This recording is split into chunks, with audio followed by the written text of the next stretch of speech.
Welcome to this class on Neuroscience of Human Movement. In this class, we will be discussing basal ganglia and in particular the inputs to the basal ganglia. So, in today's class, we will be talking about input projections to the basal ganglia, the major neurotransmitters within basal ganglia, and the special nature of one type of neurons in the striatum called as medium spiny neurons, and cytoarchitecture of different structures within the basal ganglia. Let us remember that striatum is the major input structure of the basal ganglia. So, striatum refers to caudate and putamen. These are the two nuclei that are collectively referred to as striatum. These two nuclei serve as the major input structures of the basal ganglia. But where do they receive their input from? Actually, they receive their inputs from multiple places. First, they receive inputs from cerebral cortex, also called as cortical inputs, through a pathway called as corticostriatal pathway. So, that is given here, the corticostriatal pathway. So, which areas of the cortex project to the striatum? Almost all regions of the cerebral cortex except primary visual and the primary auditory cortex, except these two, practically all the regions of the cortex project to the striatum, although they do not project to the same area within the striatum. So, that means neurons that originate from a particular location or from a particular functional area of the cortex is separated from neurons that originate from a different area and for a different function of the cortex. So, this is what we saw in one of the earlier classes as maintenance of skeletomotor, oculomotor, executive association and limbic functions of the basal ganglia. These are the four different functions, or at least these are the four ways in which we could classify basal ganglia functions. A lot of information about basal ganglia function of course comes from the motor loops of the basal ganglia. So, that means the well studied loop among these four is the motor loop, and this offers us clue as to how the other loops function. So, by understanding how the motor loops function, we may be in a position to get an idea of how the other loops such as the limbic loop or the executive or association loops function and dysfunction. So, what are the other areas from which the striatum receives inputs? Mainly from frontal and prefrontal cortex. Although striatum receives inputs from multiple areas in the cortex except the primary visual and the primary auditory cortex, a lot of projections, a large majority of the projections actually come from the frontal and the prefrontal areas. Both precentral and postcentral areas project to the striatum, right. However, the basal ganglia itself always outputs to the frontal areas associated with the function. So, that means the basal ganglia may be receiving input from other cortical areas, but it will always project its output to the frontal cortex. Okay. The basal ganglia also of course receives major inputs from the frontal cortex, right. And what are the other regions from which it receives its inputs? Temporal lobe, parietal lobe and insular and cingulate cortex, right. And all these inputs travel to the striatum via the internal capsule, right. So, we referred what this is. The internal capsule is the collection of cortical white matter, right. So, the inputs to the striatum travel via the internal capsule and reach the striatum, and collectively this pathway is called as corticostriatal pathway.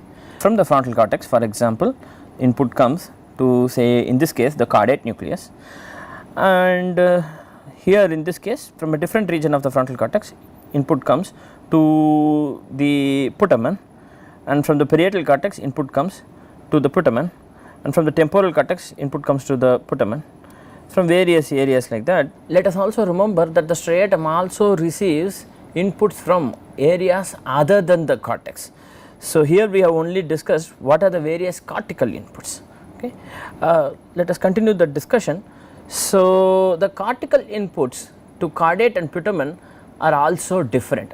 As I mentioned earlier, inputs from different regions of the cortex are kept separate. In some sense, there is some amount of topography that is maintained throughout the striatum, actually throughout the basal ganglia.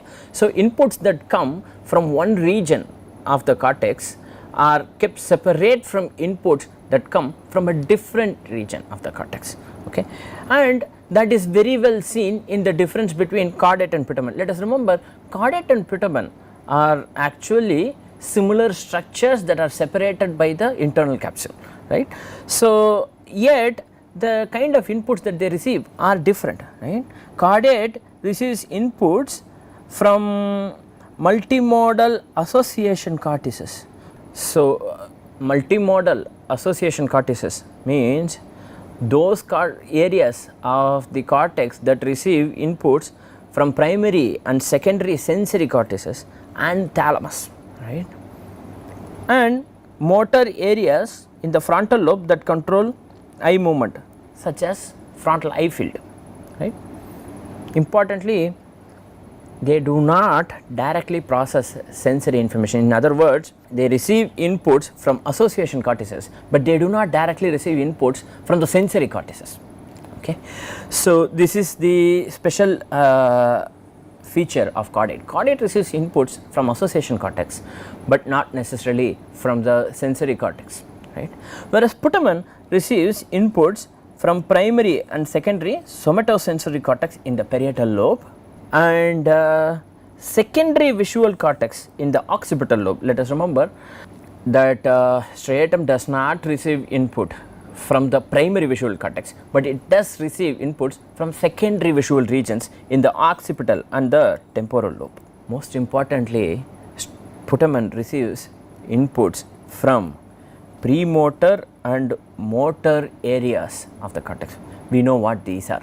These are primary motor cortex M1 and supplementary motor area and premotor cortex, and then we also know that predorsal premotor cortex, ventral premotor cortex, etc., right. And putamen also receives inputs from the auditory association area in the temporal lobe. And an important contributor to understanding of basal ganglia function is Professor Anne Gabriel. She is the institute professor at Massachusetts Institute of Technology. Her work spanning about 40-45 years has been on the anatomy of basal ganglia, especially striatal functions. So, those areas of the hand that are represented in the motor cortex converge into specific regions within the striatum, whereas cortical areas of the leg converge at different striatal areas. Okay. So, and what she has also found is that the more extensive the cortico-cortical projections, not the cortico-striatal projections, if cortical areas are network within the cortex is well developed or more extensive, then their overlap, if two areas in the cortex are well connected, then the regions or their representations in the striatum are also overlapping to a greater extent. So, that means a lesser amount of cortico-cortical network will lead to a lesser overlap in the striatum.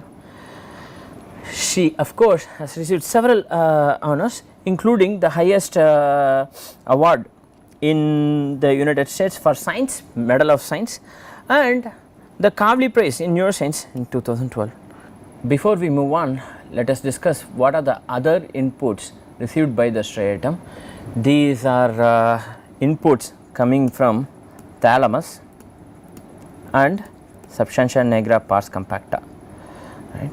So, this is also called as the nigrostriatal pathway. Right. After all, this is a very important network, a very important pathway for basal ganglia function, right. Other than the cortical inputs, there are also inputs received by the striatum from the substantia nigra pars compacta that have a profound influence on basal ganglia function. Also, striatal neurons receive inputs from several interneurons within the striatum. So, and these are in great variety and are beyond the scope of this course. What are the major neurotransmitters within the basal ganglia? Importantly, glutamate. Glutamate is an excitatory neurotransmitter, and glutamate is released by major input neurons to the striatum. From where? Basically from cortex and from thalamus. And also importantly, within the basal ganglia, glutamate is used by the excitatory neurons of the subthalamic nucleus, right. From the neurons that project from the subthalamic nucleus to the globus pallidus interna, which is the major output structure of the basal ganglia, it is an excitatory pathway which we discussed in the previous class. The pathway from the subthalamic nucleus to the globus pallidus internal is actually an excitatory pathway, thus increasing the level of tonic activation, the level of tonic inhibition provided by the globus pallidus internal, right. And another major neurotransmitter is of course GABA. This is an inhibitory neurotransmitter, of course, and importantly, GABA is used by GPI and SNR neurons, by the globus pallidus internal and the substantia nigra pars reticulata, which are the major output structures of the basal ganglia. They use GABA to tonically inhibit their targets, and their targets are either neurons, motor neurons in the brainstem in the case of substantia nigra pars reticulata in many cases, or the thalamocortical neurons in the VA and VL thalamus, is it not? And GABA is also used by major input structures in the striatum. These are the medium spiny neurons. We will see that in the next few slides. So, this usage of GABA is different from the GABA usage by GPA and SNR, because GPA and SNR use GABA tonically. So, they keep tonically inhibiting their targets, whereas medium spiny neurons and their function and their release of GABA is usually transient, right. So, this is usually transient, very important. So, this is what defines basal ganglia function, that the transient nature of the GABAergic medium spiny neurons gates or selects the specific function or movement that needs to be performed, a detail that we will continue to understand as we discuss, right. Acetylcholine is mainly believed to be excitatory, right. However, depending on the receptors, acetylcholine may have either an excitatory or an inhibitory influence on its targets. So, this is important.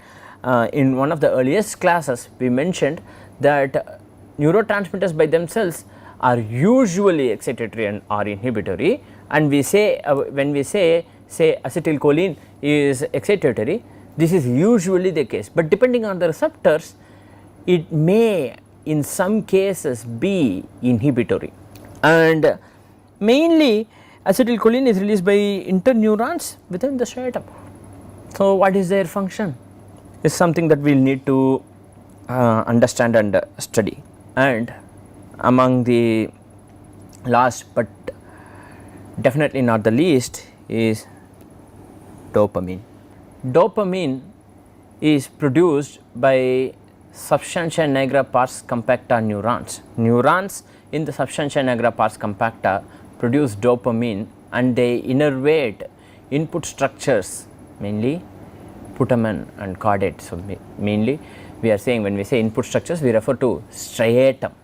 So, through the nigrostriatal pathway, dopamine influences or modulates inputs that are received from the cortex. So, dopamine has this influence that it excites the direct pathway and it inhibits the indirect pathway. Let us remember this. The direct pathway is by definition an excitatory pathway. The indirect pathway on the other hand is an inhibitory pathway. If you excite an excitatory pathway, the level of excitation goes up, but dopamine selectively inhibits the indirect pathway only. Inhibition of the indirect pathway means inhibition of inhibition or disinhibition or excitation. So, through the D1 receptors in the medium spiny neurons actually result in the excitation of the output structures. At the thalamocortical level, there is an increased excitation whenever dopamine is released due to the direct pathway, but not just that, dopamine also inhibits the indirect pathway, which by nature is already inhibitory. If inhibition is inhibited, that means it results in a sort of excitation or disinhibition, essentially resulting in excitation at the thalamocortical level, not at the striatal or the interneuronal level, at the thalamocortical level. So, basically dopamine always has an excitatory influence on the output structures, or from the GPI to the thalamocortical neurons there is an increased amount of excitation or reduced amount of inhibition. This is the most important function of dopamine, which is why when dopamine amount is compromised, then there is going to be dysfunction that lead to hypokinesia, right, or reduced movements or an increased amount of inhibition, something that we will discuss in great detail in future classes, right. So, dopamine can be excitatory or inhibitory depending on receptors. Likewise, acetylcholine can be excitatory or inhibitory depending on receptors. Importantly, these two perform opposite functions within the striatum. So, where dopamine is excitatory, acetylcholine is inhibitory, right. So, essentially acetylcholine performs the role of inhibiting the net output of the basal ganglia, whereas dopamine performs the function of exciting the level of output of the basal ganglia. Actually, the details are left, but at least for the purpose of this class, this much is sufficient. Okay. So, now let us discuss medium spiny neurons. Medium spiny neurons is the most common cell type in the striatum. So, about 75% of the striatal neurons are actually medium spiny neurons. They are called medium spiny neurons because their size is medium, about 15 microns, and they are usually identified by their extensive unique dendritic trees of the order of 0.5 mm, 500 microns. So, the size of the dendritic trees is 500 microns, whereas the size of the neuron itself is 15 microns, right. And important to note is that the medium spiny neurons are usually quiet, they are usually quiescent, they are not all the time active. This is important because the GABAergic neurons in the GPI, which is the output structure of the basal ganglia, is always active and they are tonically inhibiting the thalamocortical neurons, whereas the medium spiny neurons in contrast is usually quiet, but when it is active a great change happens, right. Importantly, they converge onto pallidal neurons in the ratio 100:1. So, 100 medium spiny neurons project to one pallidal neuron, right. Note, medium spiny neurons project both to the GPE or the globus pallidus external and GPI or the globus pallidus internal. So, they project both to GPE and GPI regardless of which target is being used. The medium spiny neurons converge in the ratio 100:1 or approximately 100, on an average 100 medium spiny neurons project to one pallidal neuron, right. So, what are the various inputs received by the medium spiny neuron? Why are they called as spiny neurons? Because of the presence of spines in their dendritic trees. So, there are several spines like that in their dendritic trees, right. They receive external input from multiple sources. From substantia nigra pars compacta, of course, they receive dopamine, but first they receive inputs from the cortex, right. What is the neurotransmitter? Glutamate. So, the cortical neurons or the corticostriatal neurons are glutamatergic, right. So, and the neurons from the thalamus are also glutamatergic. Important to note is the relationship between the nigrostriatal neurons and the corticostriatal neurons. So, the cortical neurons project, say for example, a particular spine. The nigrostriatal neurons project to the same spine, in many cases proximally, in such a way that it can influence or profoundly influence the cortical input. So, the cortical input is the main input coming in from the cortex. It is influenced by the dopaminergic system. So, the dopaminergic system is sort of a gain tuner, is sort of a modulator that we can use to change the response of the medium spiny neurons, right. And importantly, how thalamus and thalamostriatal or neurons from the thalamus projecting onto the striatum influence. It turns out that thalamus and interneurons project closer to the cell body of the medium spiny neurons, thus having a greater influence on the medium spiny neurons. So, let us remember what happens. The inputs from the cortex and the substantia nigra pars compacta arrive at a distance, arrive at dendritic trees at a distance from the cell body or soma of the medium spiny neurons, whereas the thalamus inputs and inputs from interneurons arrive at the cell body or closer to the cell body of the medium spiny neurons. So, that means the chance that the neurons in the thalamus and the interneurons will influence the output of the medium spiny neurons is greater when compared with the chance that cortical neurons or the nigral neurons, basically the dopaminergic neurons from the substantia nigra pars compacta and the glutamatergic neurons from the cortex influencing the medium spiny neurons is lesser when compared with interneurons and the neurons of the thalamus. Also, so that means another thing to note is the level at which this happens, right. So, the amount of neurotransmitter released may cause an excitatory postsynaptic potential in the medium spiny neuron. It may not be sufficient to cause an action potential. To have an action potential, you must have a relatively strong cortical and nigral input in such a way that it leads to spatial or temporal summation, leading to an action potential in the medium spiny neurons. Whenever there is an action potential in the medium spiny neuron, what is going to happen? GABA is going to be released and onto what structures? Basically, GABA is going to be released onto the pallidal neurons, which are essentially, if it is a GPA neuron, GABA is going to be inhibiting the GPA neuron, which is inhibiting the output neurons or the thalamocortical neurons.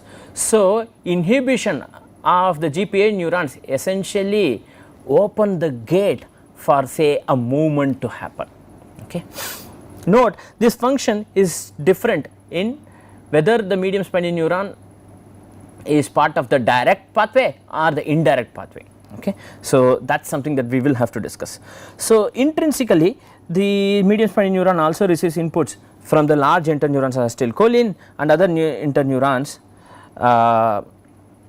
producing GABA. Importantly, the parvalbumin expressing fast spiking interneurons projecting closer to the soma here, say for example projecting closer to the soma, right, very powerful influence on the activity of the medium spiny neurons, right. So, depending on whether a medium spiny neuron is forming part of the direct pathway or the indirect pathway, the output and the behavior will be different.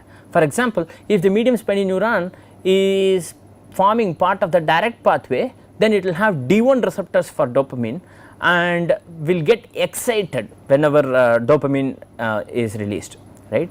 Whereas, if medium spiny neuron is forming part of the indirect pathway, it will have D2 receptor for dopamine, thus getting inhibited, right. So, this varies depending on whether this is forming part of the direct pathway or the indirect pathway, right. Importantly, the cytoarchitecture of other nuclei are different from that of the striatum. GPA and GPE receive GABAergic input from the striatum, we discussed this earlier, and pars reticulata is histologically similar to GPA. Basically, pars reticulata can be considered to be downward displaced, GPA are the same structure separated by the internal capsule, right. And GABAergic neurons of the pars compacta. So, pars compacta also has other neurons that are GABAergic that interdigitate with dopaminergic neurons of the pars compacta, right. Whereas subthalamic nucleus is composed of glutamatergic projection neurons. So, in summary, basal ganglia receives inputs from several regions in the cortex and also receives inputs from the midbrain and from thalamus. And important neurotransmitters are dopamine, GABA, acetylcholine and glutamate. And medium spiny neurons form the main component of the striatum, and a major function of basal ganglia is dictated by the function of the medium spiny neurons. So, with this we come to the end of this lecture. Thank you very much for your attention.